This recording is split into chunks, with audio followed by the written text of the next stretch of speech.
welcome to Master English. Today I'm going to teach you 5 common English idioms. These gonna help you to really bring your English to the next level and help you sound more like a native. So let's get started with the first idiom. A piece of cake.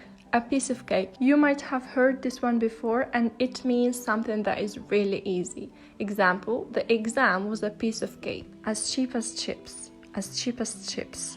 This one is a little bit hard to pronounce, but it's really common idiom. And it means something that is really cheap. For example, don't worry about paying me back. They were as cheap as chips. Idiom number 3, break a leg. Break a leg. And this means good luck. For example, break a leg tonight. You are an amazing actor.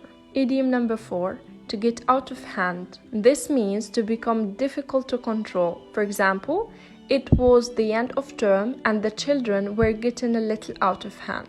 The last idiom costs an arm and a leg. It means to be very expensive. For example, that car looks like it cost you an arm and a leg. Hello everyone and welcome.